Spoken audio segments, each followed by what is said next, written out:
Hi, I'm Buck, your personal tour guide to the Federal Reserve. I'm here to introduce you to one of the most complex but effective institutions in the United States. But don't worry, I'll explain it all in plain English. Just beside me is a road map of where we're going. Together, we'll walk through the Federal Reserve System, literally. And along the way, I'll show you just what goes on around here and why it's important. By the end of this tour, you too will be able to explain the Federal Reserve in plain English. There is no other agency of government which can overrule actions that we take. There is no other agency of government which can overrule actions that we take. There is no other agency of government which can overrule actions that we take. That would effectively be a takeover of monetary policy by the Congress, a repudiation of the independence of the Federal Reserve, which would be highly destructive to the stability of the financial system, the dollar, and our national economic situation. The Federal Reserve does not own any gold at all. We have not owned gold since 1934.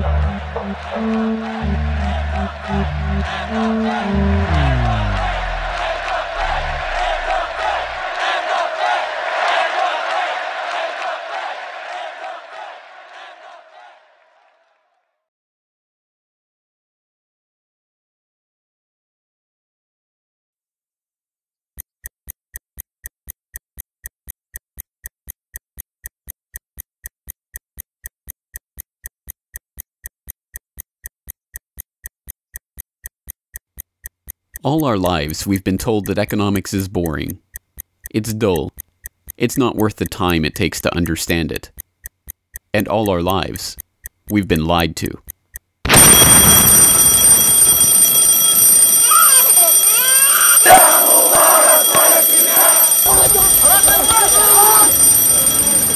War, poverty, revolution.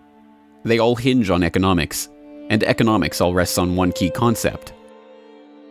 Money. Money. It is the economic water in which we live our lives. We even call it currency. It flows around us, carries us in its wake, drowns those who are not careful. We use it every day, in nearly every transaction we conduct. We spend our lives working for it, worrying about it, saving it, spending it, pinching it. It defines our social status. It compromises our morals. People are willing to fight, die, and kill for it. But what is it? Where does it come from? How is it created? Who controls it? It is a remarkable fact that, given its central importance in our lives, not one person in 100 could answer such basic questions about money as these. So if you were planning a family, you'd want to know where babies come from. Yeah. And this is a lot about banking. So let me ask you, where does money come from? Where does the money come from? Where does any money? The government prints it. Just print it off. Where does money come from? How is new money created? By labor.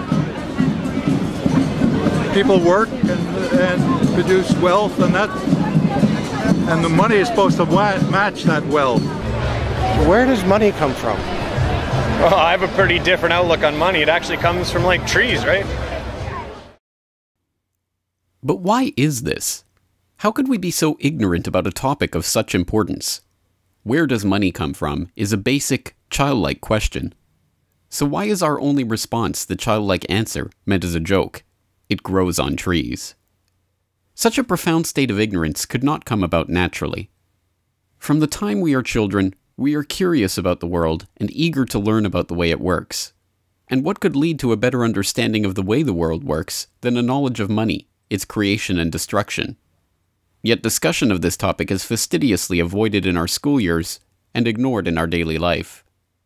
Our monetary ignorance is artificial, a smokescreen that has been erected on purpose and perpetrated with the help of complicated systems and insufferable economic jargon. But it doesn't take an economist to understand the importance of money. Deep down, we all know that the wars, the poverty, the violence we see around us hinges on this question of money.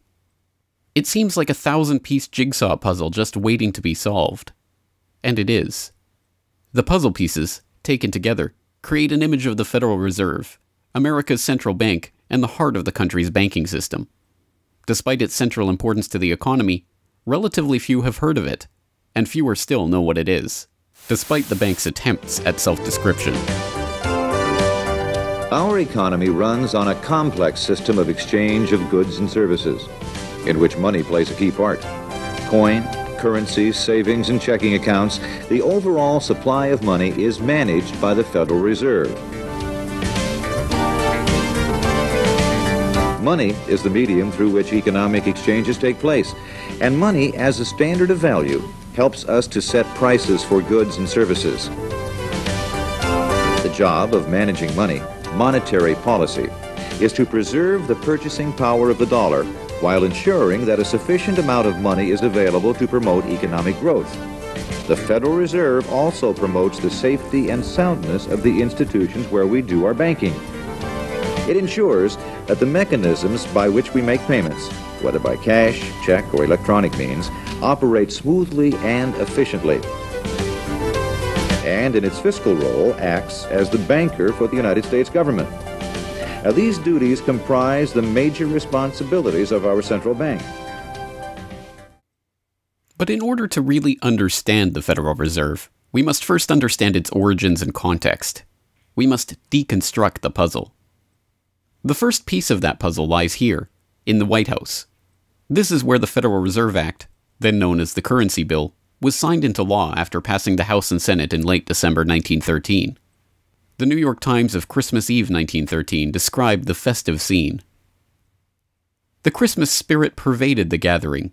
While the ceremony was a little less impressive than that of the signing of the Tariff Act on October 3rd last in the same room, the spectators were much more enthusiastic and seized every occasion to applaud. There in the White House that fateful December evening, President Wilson signed away the last veneer of control over the American money supply to a cartel, a well-organized gang of crooks so successful, so cunning, so well hidden that even now, a century later, few know of its existence, let alone the details of its operations. But those details have been openly admitted for decades.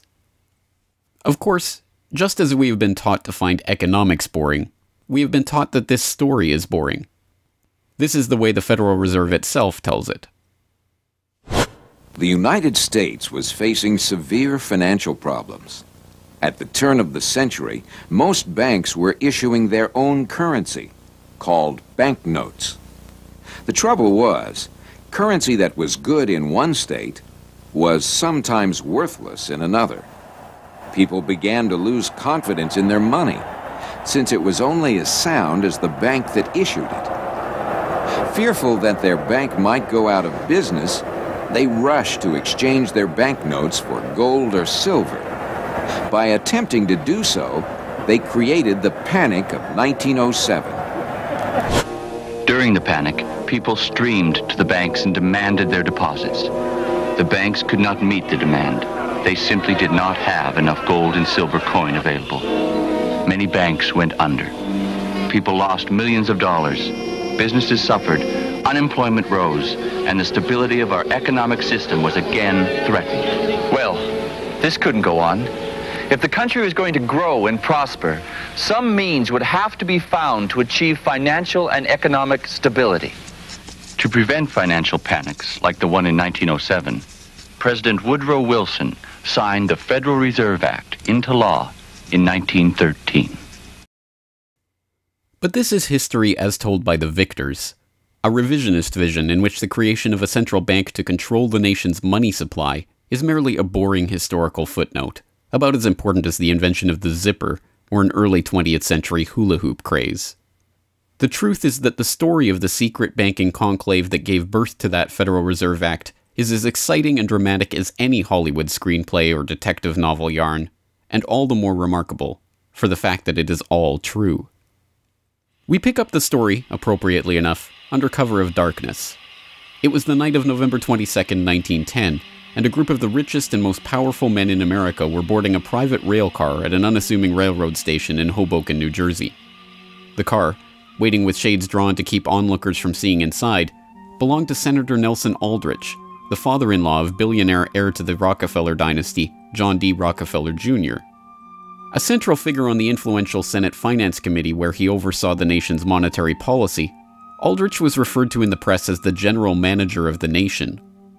Joining him that evening was his private secretary Shelton, and a who's who of the nation's banking and financial elite.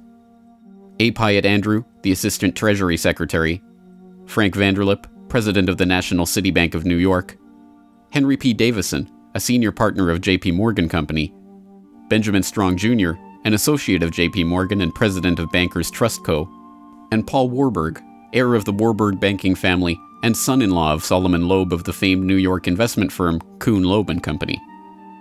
The men had been told to arrive one by one after sunset to attract as little attention as possible. Indeed, secrecy was so important to their mission that the group did not use anything but their first names throughout the journey so as to keep their true identities secret even from their own servants and waitstaff. The movements of any one of them would have been reason enough to attract the attention of New York's voracious press, especially in an era where banking and monetary reform was seen as a key issue for the future of the nation. A meeting of all of them, now that would surely have been the story of the century. And it was. Their destination? The secluded Jekyll Island off the coast of Georgia, home to the prestigious Jekyll Island Club whose members included the Morgans, Rockefellers, Warburgs, and Rothschilds. Their purpose? Davison told intrepid local reporters who had caught wind of the meeting that they were going duck hunting. But in reality, they were going to draft a reform of the nation's banking industry in complete secrecy. G. Edward Griffin, the author of the best-selling The Creature from Jekyll Island and a longtime Federal Reserve researcher, explains. What happened is that the banks decided that since there was going to be legislation anyway to control their industry, that they wouldn't just sit back and wait and see what happened and cross their fingers that it would be okay. They decided that to do what so many cartels do today, they decided to take the lead, and they would be the ones calling for regulations and reform. They like the word reform, and American people are suckers for the word reform. You just put that into any corrupt piece of legislation, call it reform, and people say, oh, I'm all for reform, and so they vote for it or accept it. So that's what they were doing. They decided we will reform our own industry. In other words, we will create a cartel, and we will give the cartel the power of government. We'll take our cartel agreement so that we can self-regulate to our advantage, and we'll call it the Federal Reserve Act. And then we'll take this cartel agreement to Washington and convince those idiots there to pass it into law. And that basically was the strategy. It was a brilliant strategy. Of course, we see it happening all the time, and certainly in our own day today, we see the same thing happening in other cartelized industry. Right now, we're watching it unfold in the field of healthcare, but at that time, it was banking, all right? And so the banking cartel wrote their own rules and regulations, called it the Federal Reserve Act, got it passed into law, and it was very much to their liking because they wrote it. And in essence, what they had created is a set of rules which made it possible for themselves to regulate their industry, but they went even beyond that. In fact, it's clear to me when I was reading their letters and their conversations at the time and the debates that they never dreamed that Congress would go along and also give them the right to issue the nation's money supply. I mean, not only were they now going to regulate their own industry, which is what they started out as wanting to do, but they got this incredible gift that they didn't dream would be given to them, although they were negotiating for it. And that was Congress gave them the authority to issue the nation's money. And Congress gave away the sovereign right to issue the nation's money to the private banks. And so all of this was in the Federal Reserve Act, and the American people were joyous because they were told and they were convinced that this was finally a means of controlling this big creature from Jekyll Island. Amazingly enough, they were successful, not just in conspiring to write the legislation that would eventually become the Federal Reserve Act, but in keeping that conspiracy a secret from the public for decades. It was first reported on in 1916 by Bertie Charles Forbes, the financial writer who would later go on to found Forbes magazine. But it was never fully admitted until a quarter-century later, when Frank Vanderlip wrote a casual admission of the meeting in the February 9, 1935 edition of the Saturday Evening Post. "I was as secretive, indeed as furtive, as any conspirator. I do not feel it is any exaggeration to speak of our secret expedition to Jekyll Island as the occasion of the actual conception of what eventually became the Federal Reserve System." Over the course of their 9 days of deliberation at the Jekyll Island Club, they devised a plan so overarching, so ambitious, that even they could scarcely imagine that it would ever be passed by Congress. As Vanderlip put it, "Discovery of our plan, we knew, simply must not happen, or else all our time and effort would be wasted. If it were to be exposed publicly that our particular group had got together and written a banking bill, that bill would have no chance whatever of passage by Congress." So what precisely did this conclave of conspirators devise at their Jekyll Island meeting? A plan for a central banking system to be owned by the banks themselves, a system which would organize the nation's banks into a private cartel that would have sole control over the money supply itself. At the end of their 9-day meeting, the bankers and financiers went back to their respective offices, content in what they had accomplished. The details of the plan changed between its 1910 drafting and the eventual passage of the Federal Reserve Act, but the essential ideas were there. But ultimately, this scene on Jekyll Island, too, is just one piece of a larger puzzle. And like any other puzzle piece, it has to be seen in its wider context for the bigger picture to become visible. To understand the other pieces of the puzzle and their importance in the creation of the Federal Reserve, we have to travel backward in time. The story begins in late 17th century Europe. The 9 Years' War is raging across the continent as Louis XIV of France finds himself pitted against much of the rest of the continent over his territorial and dynastic claims. King William III of England, devastated by a stunning naval defeat, commits his court to rebuilding the English navy. There's only one problem: money. The government's coffers have been exhausted by the waging of the war, and William's credit is drying up.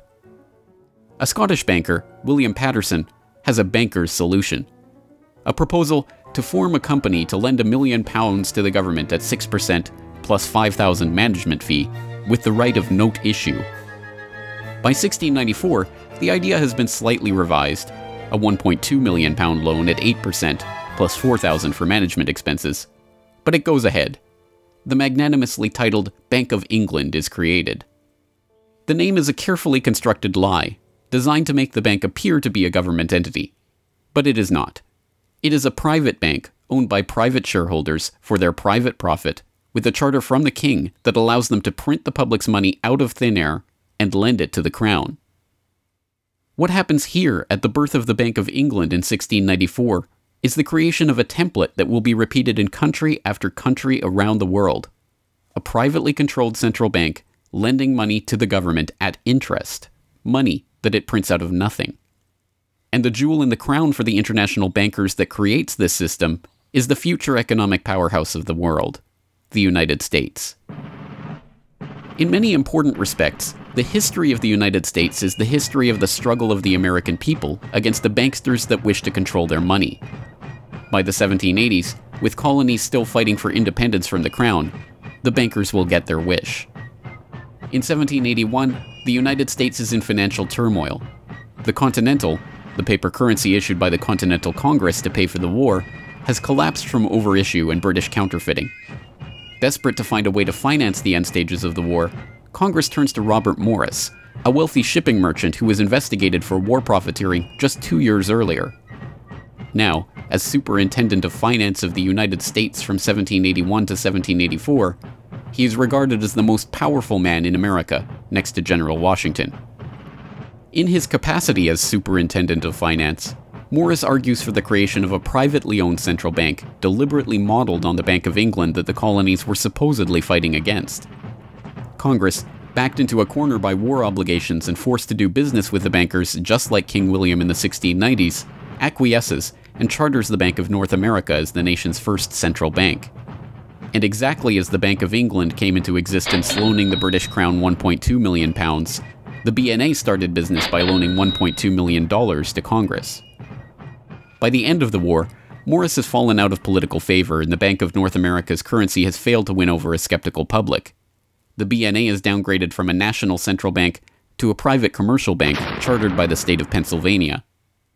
But the bankers have not given up yet. Before the ink is even dry on the Constitution, a group led by Alexander Hamilton is already working on the next privately owned central bank for the newly formed United States of America. So brazen is Hamilton in the forwarding of this agenda that he makes no attempt to hide his aims or those of the banking interests he serves. "A national debt, if it is not excessive, will be to us a national blessing," he wrote in a letter to James Duane in 1781. "It will be a powerful cement of our union. It will also create a necessity for keeping up taxation to a degree which, without being oppressive, will be a spur to industry." Opposition to Hamilton and his debt-based system for establishing the finances of the U.S. is fierce.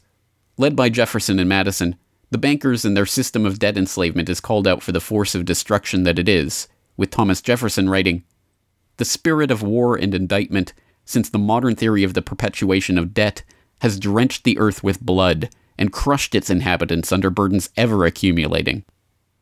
Still, Hamilton proves victorious.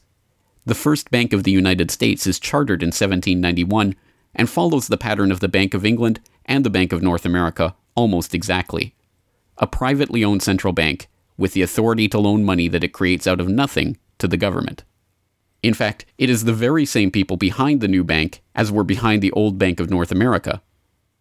It was Alexander Hamilton, Robert Morris's former aide, who first proposed Morris for the position of financial superintendent, and the director of the old Bank of North America, Thomas Willing, is brought in to serve as the first director of the First Bank of the United States. Meet the new banking bosses, same as the old banking bosses. In the first 5 years of the bank's existence, the U.S. government borrows $8.2 million from the bank, and prices rise 72%. By 1795, when Hamilton leaves office, the incoming Treasury Secretary announces that the government needs even more money and sells off the government's meager 20% share in the bank, making it a fully private corporation. Once again, the U.S. economy is plundered while the private banking cartel laughs all the way to the bank that they created. By the time the bank's charter comes due for renewal in 1811, the tide has changed for the money interests behind the bank. Hamilton is dead, shot to death in a duel with Aaron Burr. The bank-supporting Federalist Party is out of power. The public are wary of foreign ownership of the central bank, and what's more, don't see the point of a central bank in time of peace.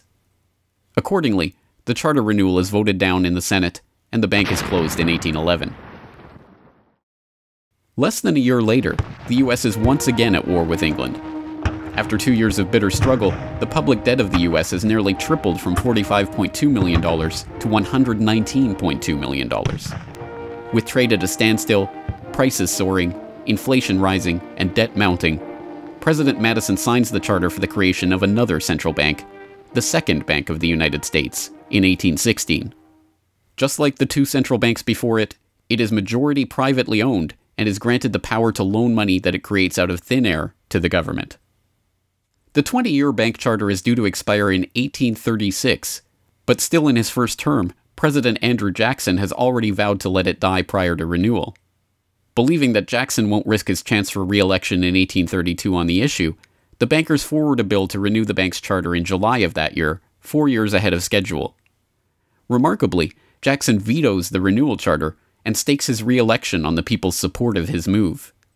In his veto message, Jackson writes in no uncertain terms about his opposition to the bank.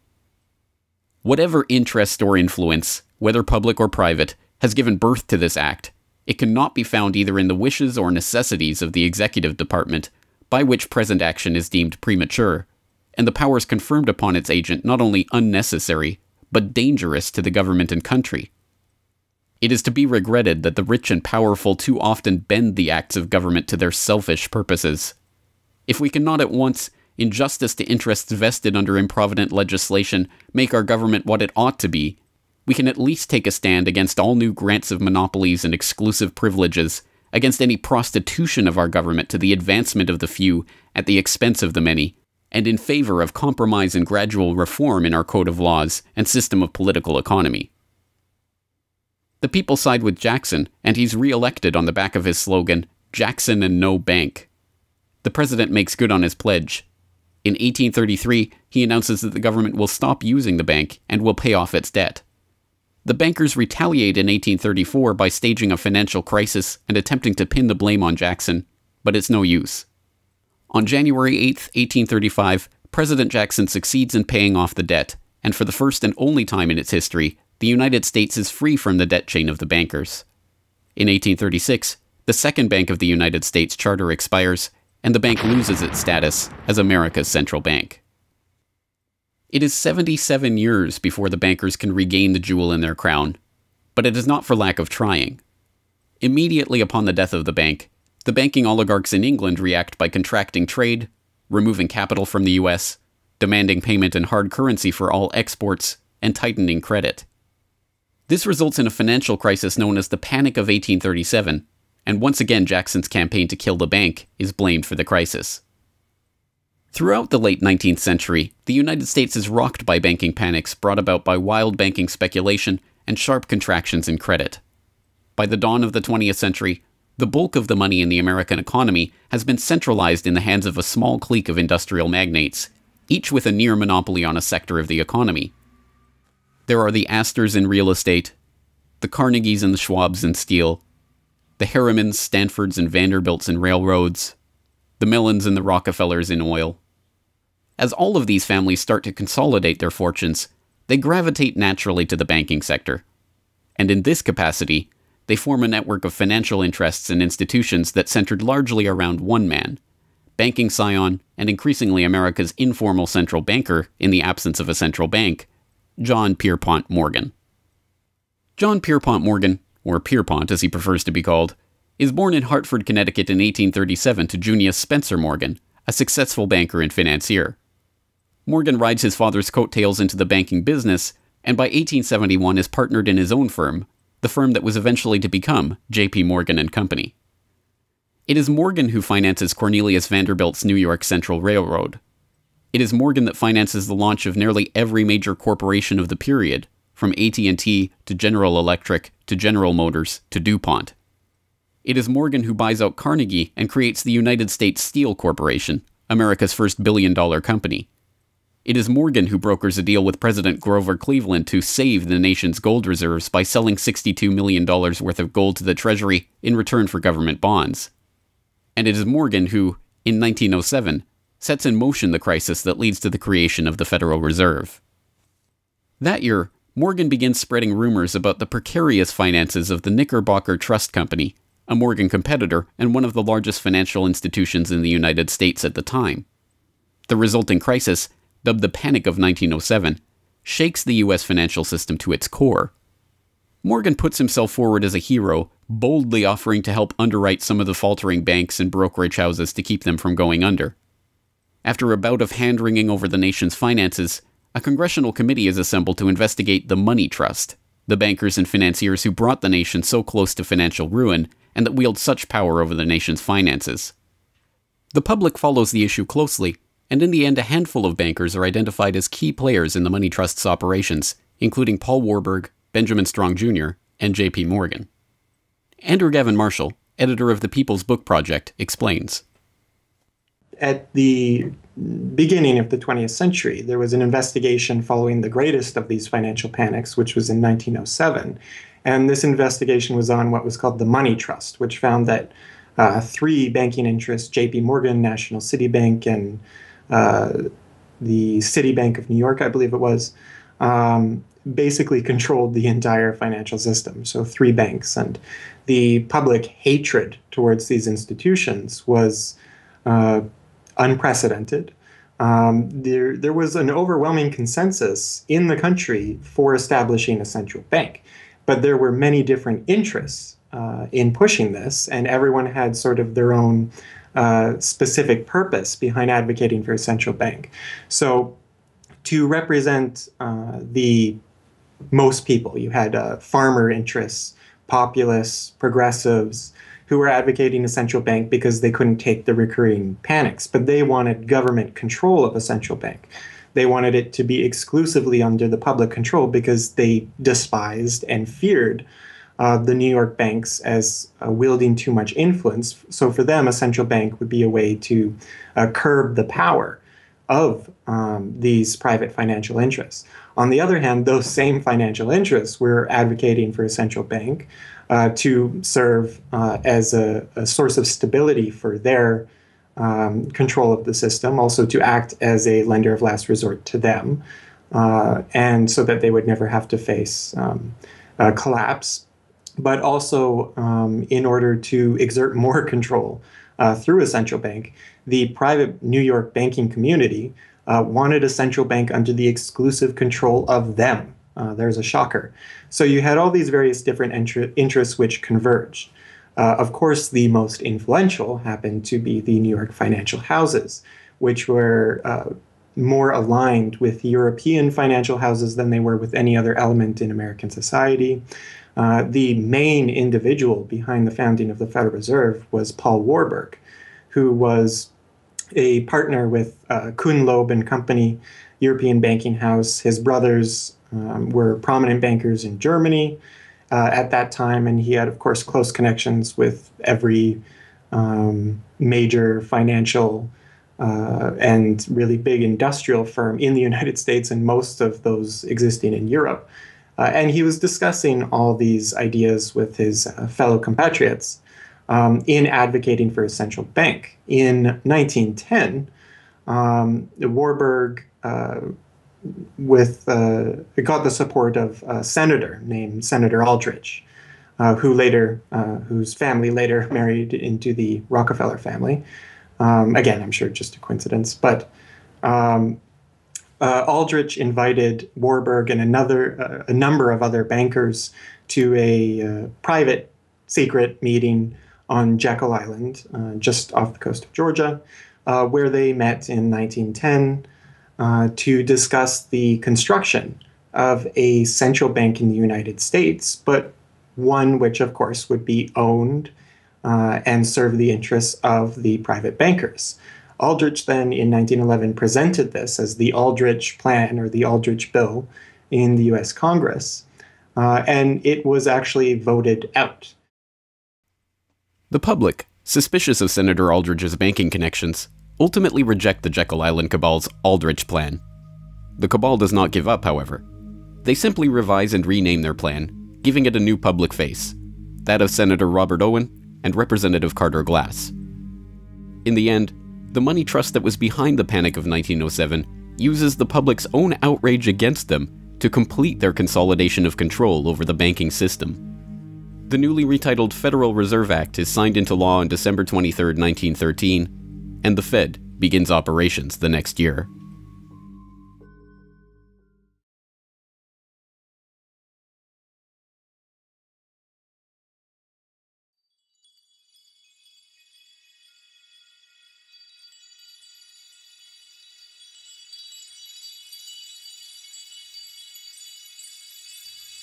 So how does the Federal Reserve System work? What does it do? Who owns and controls it? These are the basic questions that would get to the heart of the fundamental question, what is money? And that is why the answer to these questions have been shrouded in impenetrable economic jargon. Even the Federal Reserve's own educational propaganda, which has an unusual tendency towards cutesy animation and talking down to its audience, has a difficult time summarizing the Fed's mission and responsibilities. According to the Fed, to achieve these goals, the Fed, then and now, combines centralized national authority through the Board of Governors, remember that on the map, with a healthy dose of regional independence through the reserve banks. A third entity, the Federal Open Market Committee, brings together the expertise of the first two in setting the nation's monetary policy. Precisely what imaginary gaggle of schoolchildren is this economic gibberish aimed at? The simple truth, hidden behind the sleight of hand of economic jargon and magisterial titles, is that a banking cartel has monopolized the most important item in our entire economy: money itself. We are taught to think of money as the pieces of paper printed in government printing presses or coins minted by government mints. While this is partially true, in this day and age, the actual notes and coins circulating in the economy represent only a tiny fraction of the money in existence. Over 90% of the money supply is in fact created by private banks as loans that are payable back to the banks at interest. Although this simple fact is obscured by the wizards of Wall Street and gods of money who want to make the money creation process into some special art of alchemy carefully overseen by the government, the truth is not hidden from the public.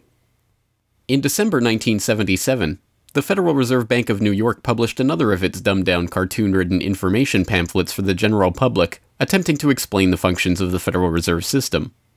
There in black and white, they carefully explain the money creation process. Commercial banks create checkbook money whenever they grant a loan, simply by adding new deposit dollars to accounts on their books in exchange for a borrower's IOU. Banks create money by monetizing the private debts of businesses and individuals. That is, they create amounts of money against the value of those IOUs. There it is, in plain English. The vast majority of money in the economy, the checkbook money in our accounts at the bank and that we use in our electronic transfers and digital payments, is created not by a government printing press, but by the bank itself. It is created out of thin air as debt, owed back to the bank that created it at interest. This means that bank loans are not money taken from other bank depositors, but new money simply conjured into existence and placed into your account. And the bank is able to create much more money than it has cash to back up those deposits. The Fed claims to be the entity overseeing and backing up the banking industry. It was established, according to its own propaganda, to stabilize the system and prevent bank runs like the Panic of 1907 from happening again. Throughout much of the 1800s, almost any organization that wanted could print its own money. As a result, many states, banks, and even one New York druggist did just that. In fact, at one time, there were over 30,000 different varieties of currency in circulation. Imagine the confusion. Not only were there multitudes of currencies, some were redeemable in gold and silver, others were backed by bonds issued by regional governments. It was not unusual for people to lose faith both in the value of their currency and in the entire financial system. With many people trying to withdraw their deposits at once, sometimes the banks didn't have enough money on hand to pay their depositors. Then, when the funds ran out, the banks suspended payment temporarily, and some even closed. People lost their entire savings, and sometimes regional economies suffered. Obviously, something had to be done, and in 1913, something was. In that year, President Woodrow Wilson signed into effect the Federal Reserve Act. This act created the Federal Reserve System to provide a safer and more stable monetary and banking system. If that was indeed its aim, it signally failed to do so in running up one of the greatest bubbles in American history to that point in the 1920s, just a decade after its creation. The popping of that bubble, of course, led directly into the Great Depression and one of the greatest periods of mass poverty in American history. Economists have long argued that the Fed itself was the cause of the Depression by its complete mismanagement of the money supply. As former Federal Reserve Chairman Ben Bernanke admitted in a speech commemorating Fed critic Milton Friedman's 90th birthday, regarding the Great Depression, "You're right, we did it. We're very sorry. But thanks to you, we won't do it again." Price stability is another cited tenet of the Federal Reserve's mandate. But here, too, the Fed has completely failed to live up to its own standards.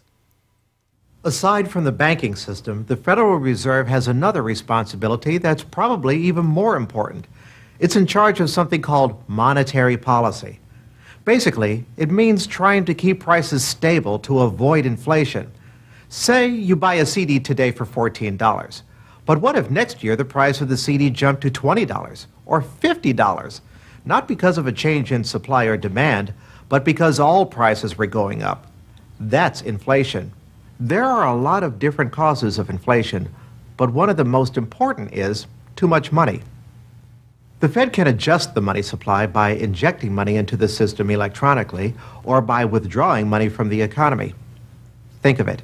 The Federal Reserve has the ability to create money and make it disappear.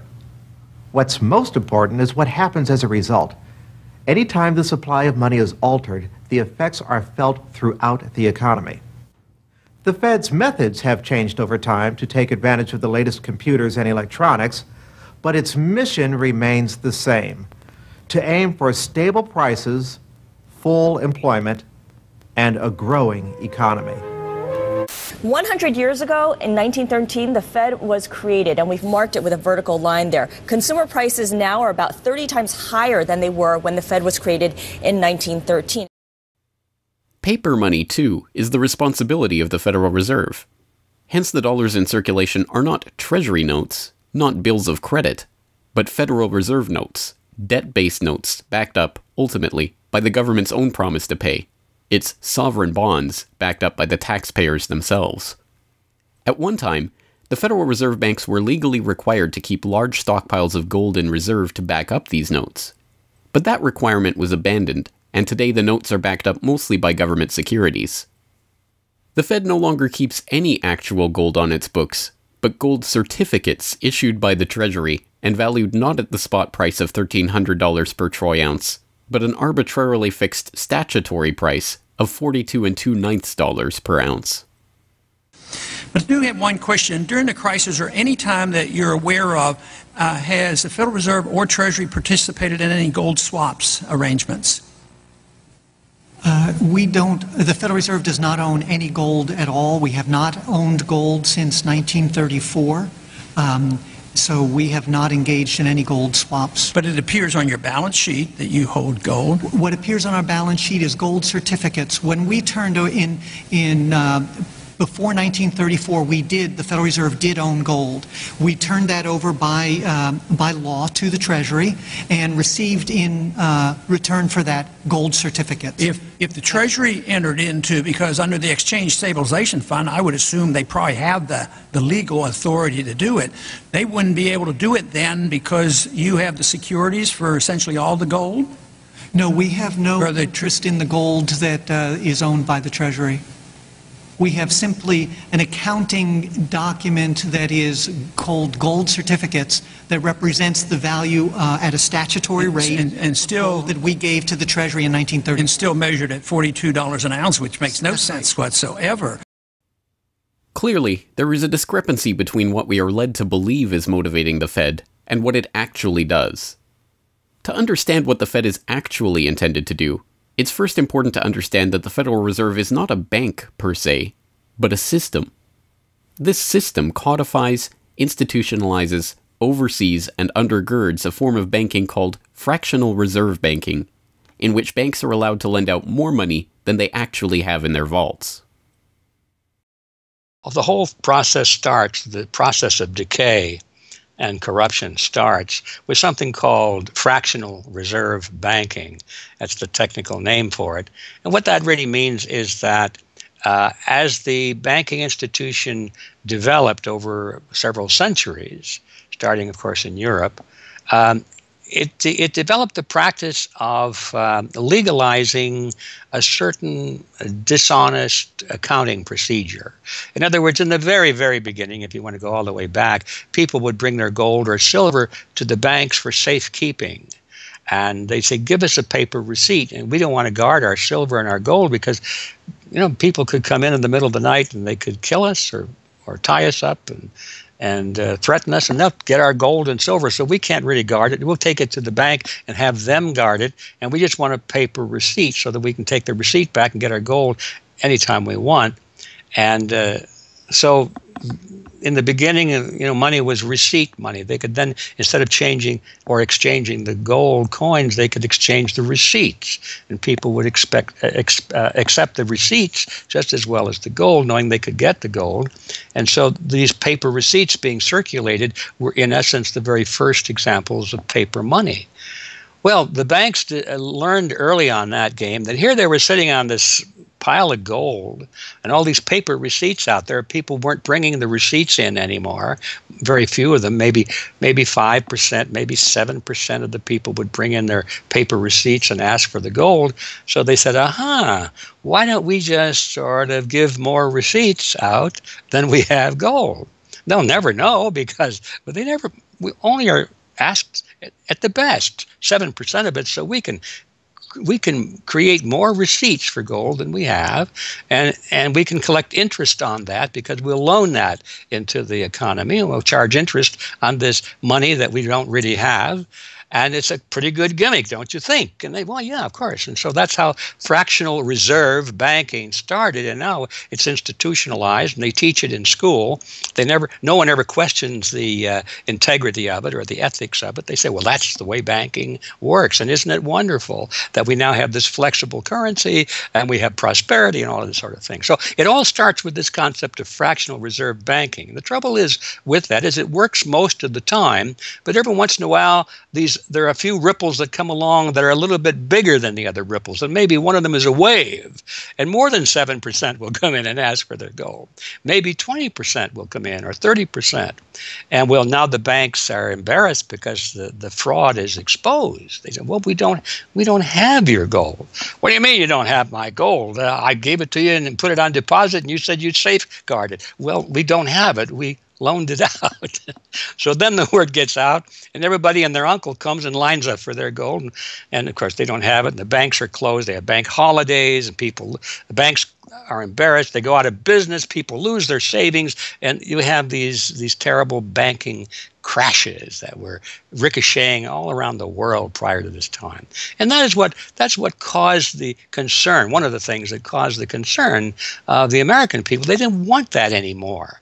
They wanted to put a stop to that. And that was the whole purpose, supposedly, of the Federal Reserve System, was to put a stop to that. But since the people who designed the plan to put a stop to it were the very ones who were doing it in the first place, you can not be surprised that their solution was not a very good one insofar as the American people were concerned. Their solution was to expand it. Not to control it, but to expand it. See, prior to that time, this little game of fractional reserve banking was localized at the state level. Each state was doing its own little fractional reserve banking system. Each state, in essence, had its own Federal Reserve. Central banks were authorized by state law to do this sort of thing, and that was causing all this problem. And so the Federal Reserve came along and said, well, no, we're not going to do this at the state level anymore because look at all the problem it's causing. We're going to consolidate it all together, and we're going to do it at the national level. The key to this system, of course, is who controls this incredible power to regulate the economy by setting reserve requirements and targeting interest rates. The answer to this question, too, has been deliberately obscured. The Federal Reserve System is a deliberately confusing mishmash of public and private interests, reserve banks, boards and committees, centralized in Washington and spread out across the United States. So you have the Federal Reserve Board in Washington, appointed by the president. That's the only part of this system that is directly dependent upon the government for input. That's the federal part, that the government, the president specifically, gets to choose a few select governors. The 12 regional banks, the most influential of which is the Federal Reserve Bank of New York, essentially based in Wall Street to represent Wall Street, is representative of the major Wall Street banks who own shares in the private, not federal, but private Federal Reserve Bank of New York. All the other regional banks are also private banks. They vary according to how much influence they wield, but the Kansas City Fed is influential, the St. Louis Fed, the Dallas Fed. But the New York Fed is really the center of this system. And precisely because it represents the Wall Street banks who appoint the leadership of the New York Fed. So the New York Fed has a lot of public power, but no public accountability. It has no oversight. It does not answer to Congress the way that the chairman of the Federal Reserve Board of Governors does. And even then, the chairman of the Fed, of the Federal Reserve Board, who is appointed by the president, does not answer to the president. He does not answer to Congress. He goes to Congress to testify, but the policy that they set is independent. So they have no input from the government. The government can't tell them what to do, legally speaking. And of course, they don't. Do you think it would cause problems for the Fed or for the economy if that legislation was to pass? My concern about the legislation is that if the GAO is auditing not only the operational aspects of our programs and the details of the programs, but is making judgments about our policy decisions that would effectively be a takeover of monetary policy by the Congress, a repudiation of the independence of the Federal Reserve, which would be highly destructive to the stability of the financial system, the dollar, and our national economic situation. The Federal Open Market Committee is responsible for setting interest rates. Now, this committee, which is enormously powerful, has as its membership the governor and vice chair of the Federal Reserve Board. But the Federal Open Market Committee, most of the membership is the presidents of the regional Federal Reserve banks representing private interests. So they have significant input into setting the interest rates. Interest rates are not set by a public body, they're set by private financial and corporate interests. And that's whose interests they serve, of course. The reason that the Federal Reserve goes to such great lengths to make its organizational structure as confusing as possible is to cover up the massive conflicts of interest that are at the heart of the system. The fact is that the Federal Reserve System is comprised of a board of governors, 12 regional banks, and an open market committee. The privately owned member banks of each Federal Reserve Bank vote on the majority of the Reserve Bank's directors, and the directors vote on members to serve on the Federal Open Market Committee, which determines monetary policy. What's more, Wall Street is given a prime seat at the table, with tradition holding that the president of the powerful New York Federal Reserve Bank be given the vice chairmanship of the FOMC and be made a permanent committee member.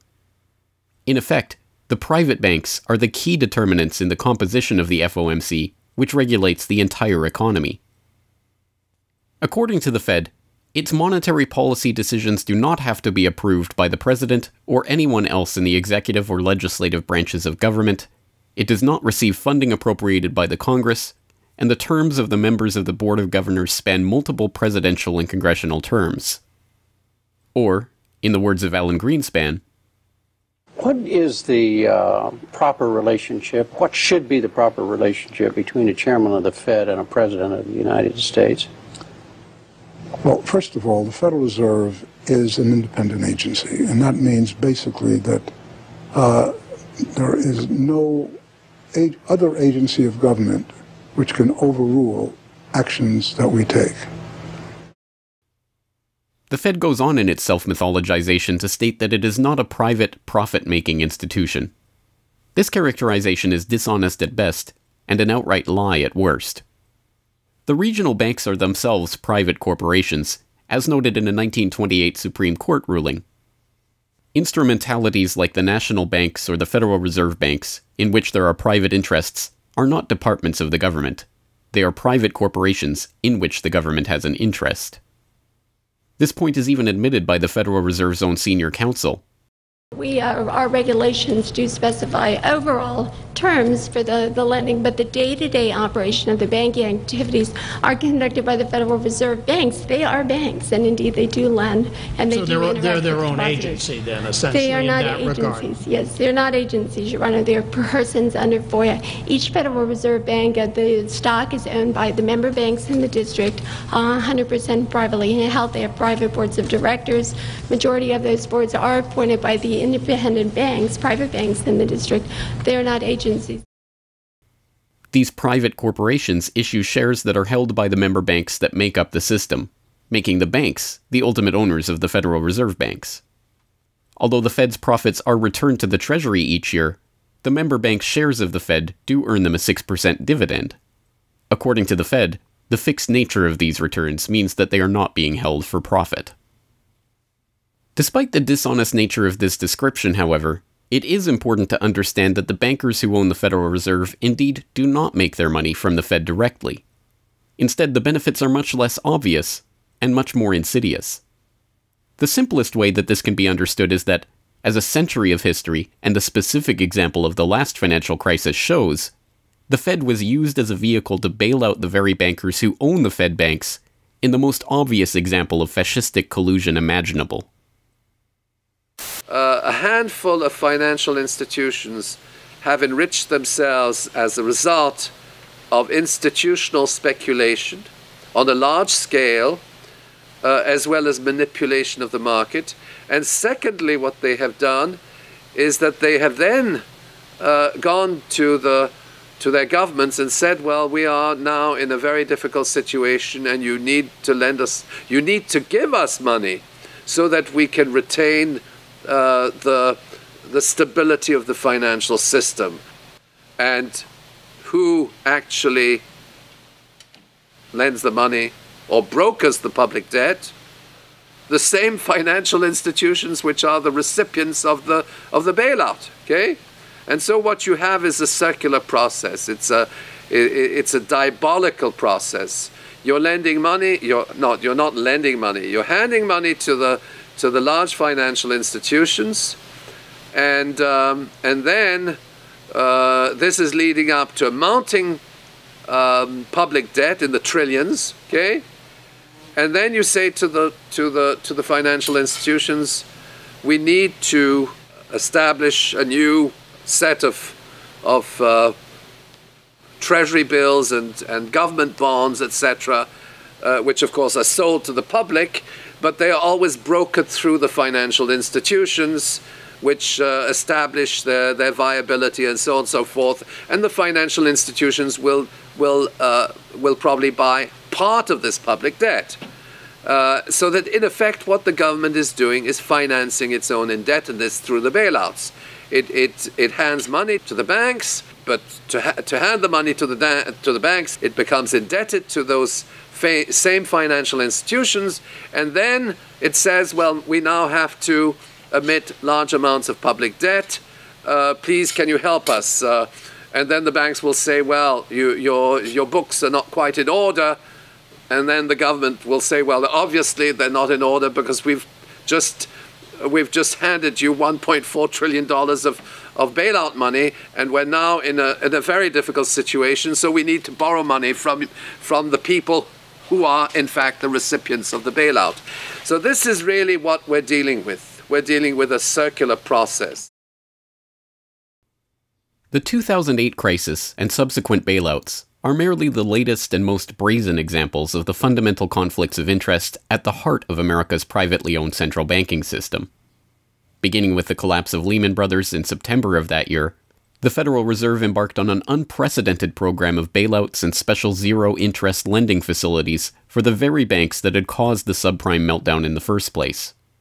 By the cartelization of the Federal Reserve structure, and thus not by accident, it was the very bank presidents who had overseen their banks' lending practices that ended up in the director positions of the Federal Reserve banks that voted on where to direct the trillions of dollars in bailout money.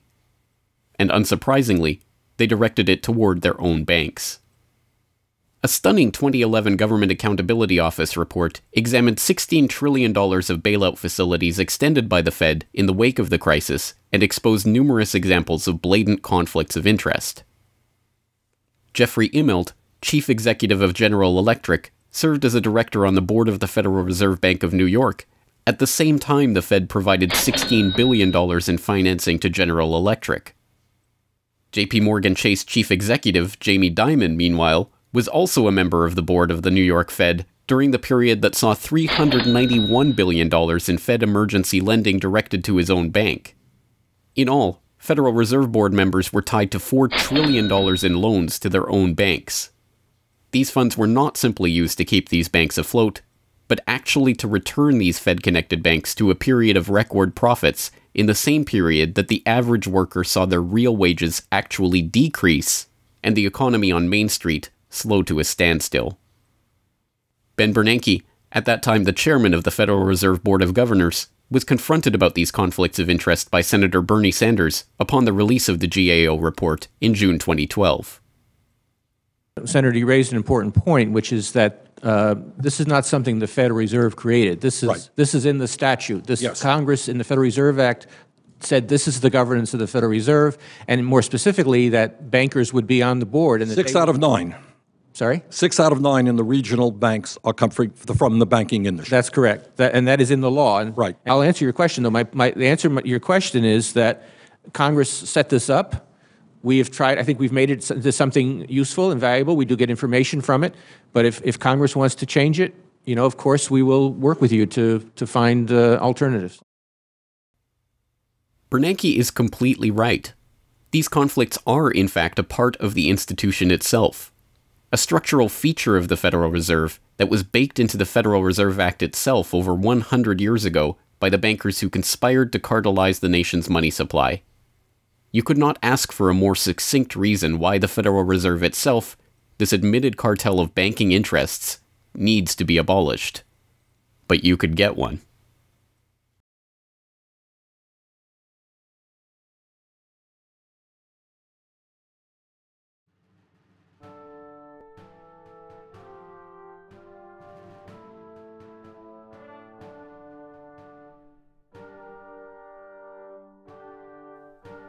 We now know that for centuries, the people of the United States have been at war with the international banking oligarchs. That war was lost, seemingly for good, in 1913 with the creation of the Federal Reserve. With the passage of the Federal Reserve Act, President Woodrow Wilson consigned the American population to a century in which the money supply itself has depended on the whims of the banking cabal. A century of booms and busts, bubbles and depressions, has led to a wholesale redistribution of wealth toward those at the very top of the system. At the bottom, the masses toil in relative poverty, single-income households becoming double-income households out of necessity, their quality of life being slowly eroded as the Federal Reserve notes that pass for dollars are themselves devalued. Worse yet, the fraud itself perpetuates Alexander Hamilton's persistent myth that a national debt is necessary at all. The US is now locked into a system whereby the government issues bonds to generate the funds for their operations, bonds that are backed up by the taxation of the public's own labor. The perpetrators of this fraud, meanwhile, remain in the shadows, largely ignored by a general public that could instantly recognize the latest Hollywood heartthrob or pop idol, but have no clue what the head of Goldman Sachs or the New York Fed does, let alone who they are. This cabal bear allegiance to no nationality, no philosophy or creed, no code of ethics. They are not even motivated by greed, but power. The power that the control of the money supply inevitably brings with it. After a person has all the money in the world that you could possibly use to buy anything you want, what's left to capture your imagination? And the answer, of course, is power. Power over people. Now, money is power over people, but there's another power over people as well, and that is the political power, the social power. And I think this has now become the dominant driving force of these people. They've already got the money. They've got it locked down. Now they're striving for this new world order, as their name for it. They want all of the world into one political unit, which they dominate, not only with money, but with military and psychological means and education and media and propaganda. They want total control over every human on the planet. And by golly, they're moving pretty rapidly in that direction. It did not take long for this lust for power to rear its head. In 1921, just 7 years after the Fed began operations, the same J.P. Morgan-connected banking elite that founded the Federal Reserve incorporated an organization called the Council on Foreign Relations with the goal of taking over the foreign policy apparatus of the United States, including the State Department. In this quest, it was remarkably successful. Although there are only about 4,000 members in the organization today, its membership has included 21 Secretaries of Defense, 18 Treasury Secretaries, 18 Secretaries of State, 16 CIA directors, and many other high-ranking government officials, military officers, business elite, and, of course, bankers. The first director of the CFR was John W. Davis, J.P. Morgan's personal lawyer and a millionaire in his own right. Together with its sister organizations in Britain and elsewhere around the world, these groups would work together toward what they called a New World Order of total financial and political control directed by the bankers themselves. As Carroll Quigley, noted Georgetown historian and mentor of Bill Clinton, wrote in his 1966 work, Tragedy and Hope, A History of the World in Our Time, the powers of financial capitalism had a far-reaching aim, nothing less than to create a world system of financial control in private hands, able to dominate the political system of each country and the economy of the world as a whole. This system was to be controlled in a feudalist fashion by the central banks of the world acting in concert, by secret agreements arrived at in frequent private meetings and conferences. The apex of the system was to be the Bank for International Settlements in Basel, Switzerland, a private bank owned and controlled by the world's central banks, which were themselves private corporations. This is why the bankers and their partners in government and business conspired to bring about the 2008 crisis. Not for the pursuit of money, but power. In the same way the bankers used the panic of 1907 to consolidate their control over the money supply, they hope to use the 2008 crisis and subsequent panics, which they themselves have created, to consolidate their political control. The International Summit for the Global Financial Crisis has been expanded from G7 to G20 because the leading 7 developed countries cannot solve the crisis alone. This expanded meeting raises the question whether a new global financial system will be created. So is this some sort of new world order, which Gordon Brown kind of alluded to? British Prime Minister Gordon Brown has described the quote-unquote guiding principles to be addressed at the summit. They are transparency, sound banking, responsibility, integrity, and get this, global governance, unquote.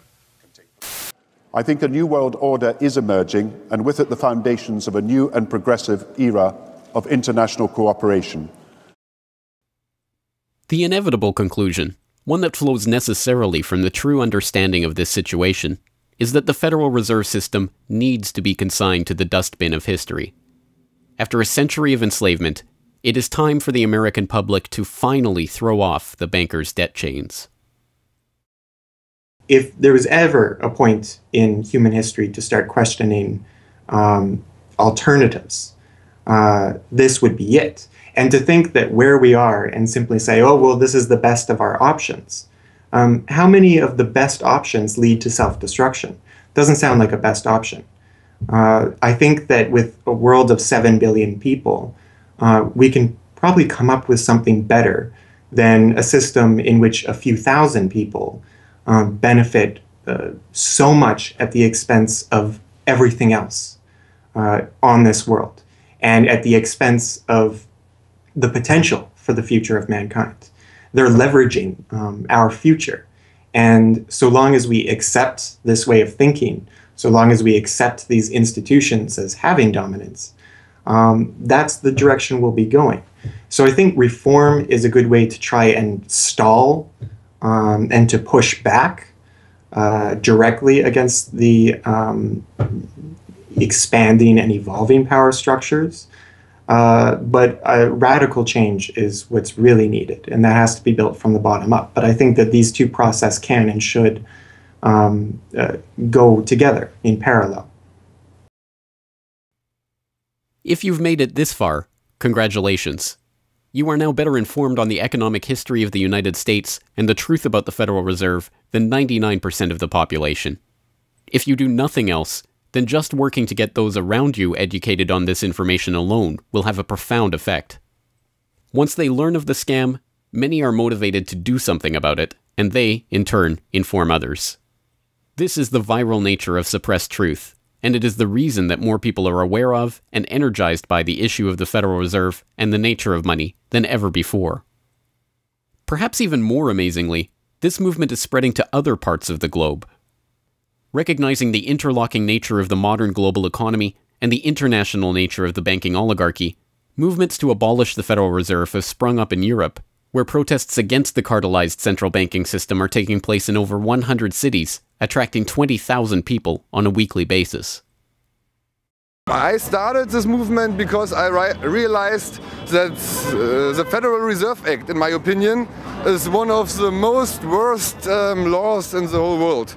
So a private banking company is lending America the money, and in my opinion, America is not any more democratic. The Federal Reserve tells the government what to do, and that's a problem. It's a very big problem, especially in the US. Why is it a global issue, and why are people doing it here in Germany? Because when you realize that this finance system, it's a global system, you have to go to the really beginning of the system. And in my opinion, It's also the World Bank and the International Fund of Currencies and stuff like this. But at the beginning of all this is a law from 1913. Woodrow Wilson signed it. And this is the beginning of all this hardcore capitalism we are suffering right now from. And the only way to stop this is maybe to break this law. But what if the burgeoning movement to end the Fed is successful? What system do people propose as the answer? There have been several proposals along different lines by various researchers. Some argue for a return to America's colonial roots of debt-free money issued by state-run banks, pointing to the Bank of North Dakota as one already functioning, successful model of this approach. We've had two banking systems ever since the 1860s, with the state bank system and the federal bank system. And the federal bank system are the big Wall Street banks, particularly. They dominate the federal system.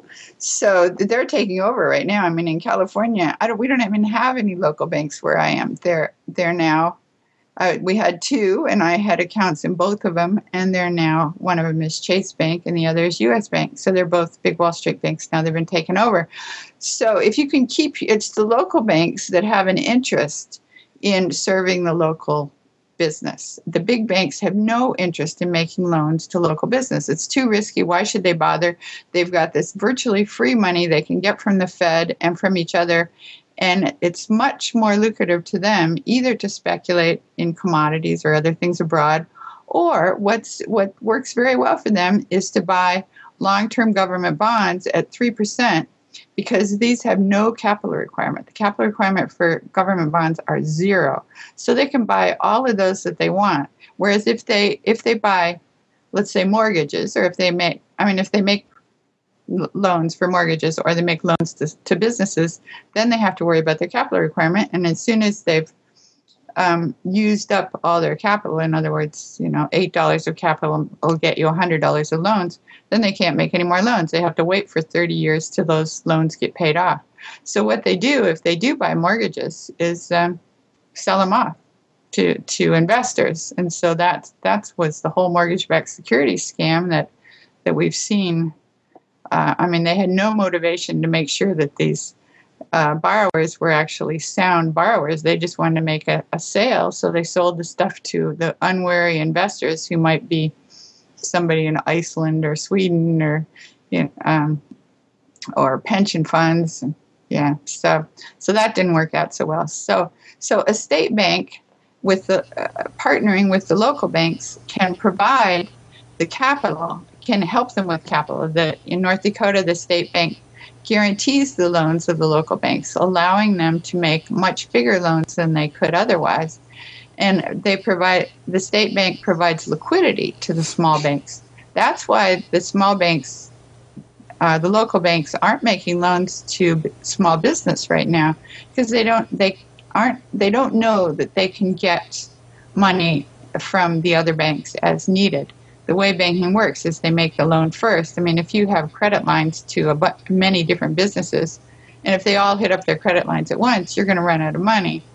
So you don't dare do that unless you know that you can get short-term loans from the other banks. And what's happening right now, even though there's $1.6 trillion in excess reserves sitting on the books of the big banks, they're not available to the little banks. And the reason is because the Fed is paying 0.25% interest on those reserves. So the banks have no incentive to lend them to the little banks. Why let go of them when you can make just as much keeping them, and then you still have your reserves, and you can use them as collateral to buy bonds or something that'll make you more money. So the whole system is messed up.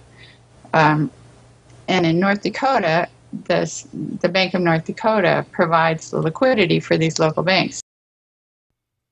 Others advocate a decentralized system of alternative and competing currencies that greatly reduce or even eliminate altogether the need for a central bank. Well, 22 years ago in Ithaca, New York, I noticed that a lot of people, friends particularly, had skills and time that were not being employed or respected by the prevailing economy. And while we had much desire to create things and trade them with each other, and many services we could provide to each other, we didn't have the money. So since I have a background in graphic design, journalism, and arrogance, I went to my computer and designed paper money for Ithaca, New York. Designed pretty colorful money with pictures of children, waterfalls, and trolley cars, and denominated in hours of labor. 1 hour note, half hour, quarter, eighth hour note, 2 hour note, and then began to issue to each of the pioneer traders who had agreed to be listed in the directory a specific starter amount. And the game began. An hour has been worth an hour of basic labor, or $10 US, which at that time, 20 years ago, was double the minimum wage. People who usually expect more than $10 per hour of their service can charge multiple hours per hour, but the denomination puts between us as residents of our community that reminder that we are fellow citizens, not merely winners or losers scrambling for dollars. And it introduces us to each other on the basis of these skills and services that we have, that we are more proud to provide for each other than often is the case with a conventional job, just the stuff we have to do to get the money to pay the bills. So through that trading process, that more intimate scale process within the community, we're more easily able to become friends and lovers and political allies. It's an inspiring story, and tell people about how much money has circulated through this community. I mean, it's important for people to understand just how successful this has been. Because we're not a computer system, we don't have a specific volume of trading recorded, but by the grapevine, by phone surveys, and over the years watching the money move, we were able to guess very reliably at several $1 million equivalent of this money has transacted over those years, making loans without charging interest up to $30,000 value, which is the fundamental monetary revolution in our system. Then as well, making grants of the money to over 100 community organizations.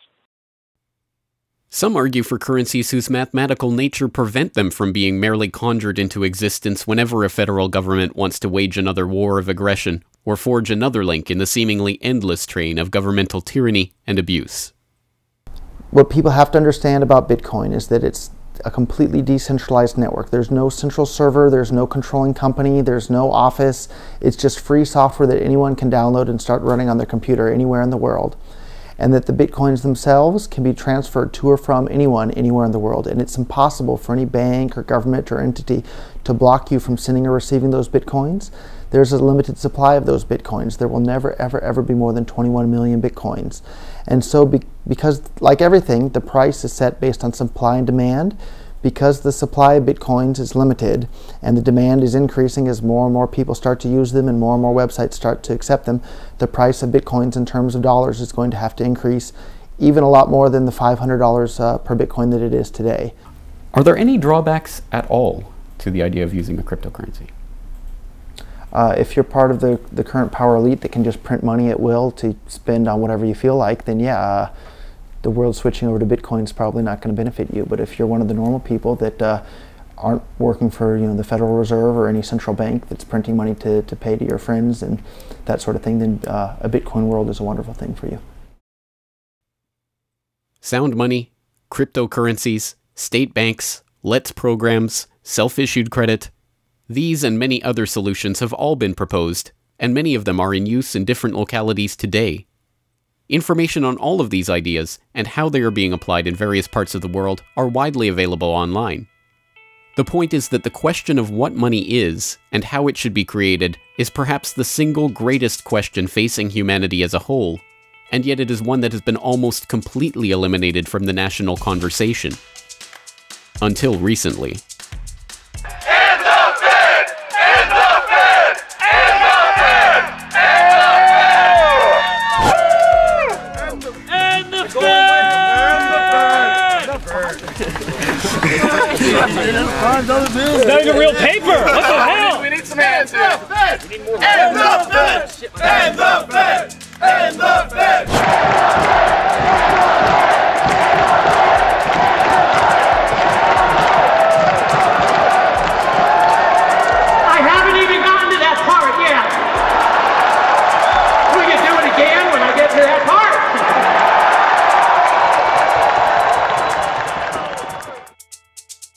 And so the rest of the story is now in our hands. Once we understand the scam that has taken place, the gradual consolidation of wealth and power in the hands of an elite few banking oligarchs, and the growing impoverishment of the masses, all in the name of banking funny money created out of nothing and loaned to the public at interest, we can choose to get active or to do nothing at all. For those who choose to get active, there are some steps that you can take to help change the course of the system. First, follow the links and resources from the transcript of this documentary at corbettreport.com/Federal Reserve to familiarize yourself with the history, the connections, and the functions of the Federal Reserve System. If you can't explain this material to yourself, then you will never be able to teach it to others. Secondly, begin reaching out to others to bring them up to speed on the issue. It can be as simple as broaching this conversation in the Monday morning water cooler talk, or passing out a copy of this documentary, or sending out links to this information to your email list. Insert this topic into your conversations. When people start talking about the national debt, or the state of the economy, or other political talking points, get them to question the roots of these issues, and why there is a national debt at all. Thirdly, when you are able to find or create a group of like-minded people in your area who are engaged with the issue, start a study group on the issue and its solutions. The study group can help source alternative or complementary currencies in the local area, or, if none exist already, the group can form the basis for a community of local businesses and customers who are willing to start experimenting with ways to wean themselves off of the Federal Reserve notes. Fourthly, use the resources at corbettreport.com, including the Federal Reserve information flyer, or hold DVD screenings to attract interest in your group and draw others into studying the true nature of the monetary system. The work of building up an alternative to the current system can seem daunting, even at times overwhelming. But it is important to keep in mind that the Federal Reserve System that seems so monolithic today has only been around for 1 century. Central banks have been defeated in America before, and they can be defeated again. The question of how we decide to change this system is not rhetorical. It will either be answered by an informed, engaged, active population working together to create viable alternatives and to dismantle the current system, or it will be answered by the same banking oligarchy that has been controlling the money supply, and indeed the lifeblood of the country, for generations. Now, 1 century after the creation of the Federal Reserve System, we have a choice to make. Whether the next century, like the one before it, will be a century of enslavement, or, transformed by the actions and choices that we make in the light of this knowledge, a century of empowerment.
Hello, this is James Corbett of CorbettReport.com, the writer, producer, director, narrator, and just about everything else you can imagine with regards to the documentary that you just finished watching, Century of Enslavement, The History of the Federal Reserve. As I mentioned towards the end of that documentary, if you've made it this far, then you are now better informed about the Federal Reserve, its origins, what it is, how it functions, and why it must be opposed than 99% of the general public.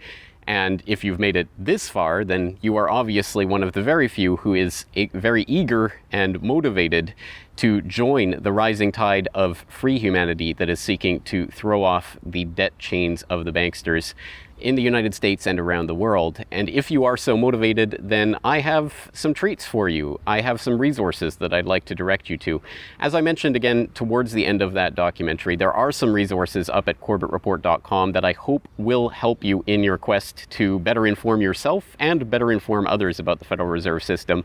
Because once again, if you can't explain this to yourself, then how could you ever hope to explain it to anyone else? So I think the first quest that we must all engage in is to improve our own understanding of the Federal Reserve System and how it functions, and then to spread that information to others. And on that note, once again, if you go to CorbettReport.com, you'll be able to find, first and foremost, this documentary itself is, of course, 100% freely available online, which you would know because you're watching this right now. So, of course, there will be links to the YouTube version of this documentary or the downloadable MP4 version on my website. There's also audio MP3 files available for download. All of those, again, freely open to the public, and I do encourage you to send them out to others if you do find it to be a valuable resource yourself.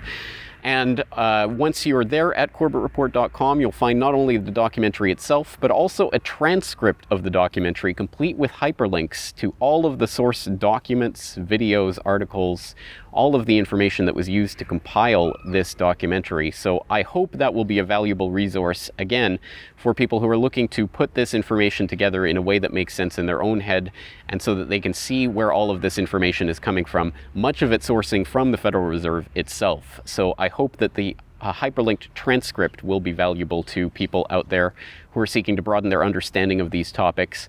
And you will also find there a news information pamphlet that I have put together with the help of Mike Krentz of MikeKrentz.com, a graphic designer who's helped me out a lot behind the scenes on the website. As you can tell from the graphics on this documentary, I'm not a graphic designer myself by trade or by training. So I certainly do appreciate Mike's help in putting this information pamphlet together.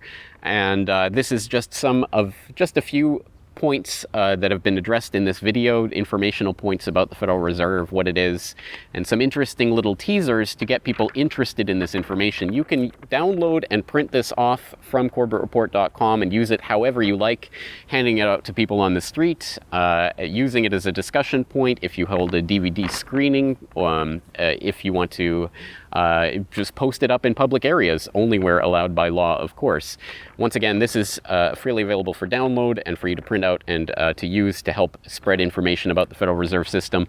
And it's available both in color and black and white, and should print nicely onto standard 8.5 by 11 letter size paper.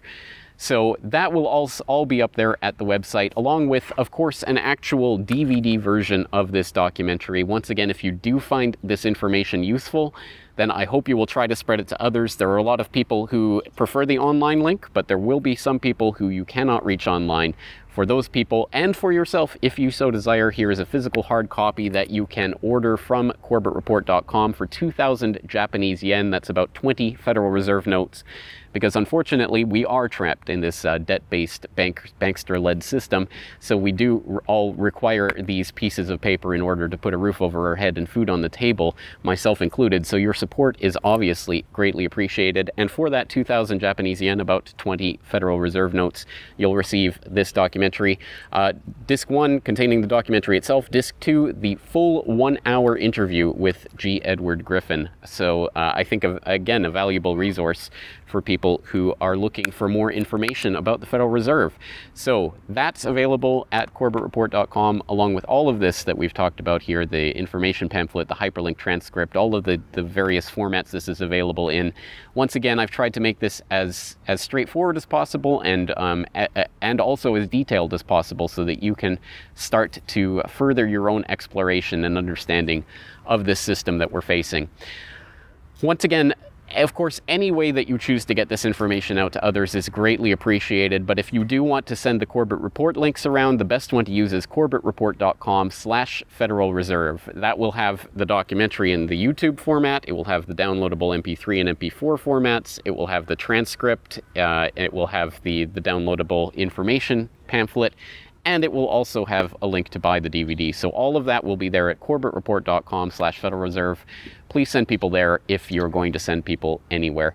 So once again, I really do salute you for taking time out of your busy day, out of your schedule, to devote yourself to watching and learning and understanding this material, and to helping spread this information and awareness to others, because it is only together that we will ever be able to form the movement that will ultimately turn the tide against the banksters and defeat the Federal Reserve and all of the similarly privately controlled central banks all around the world. So once again, thank you for your time and attention. I'm James Corbett of CorbettReport.com.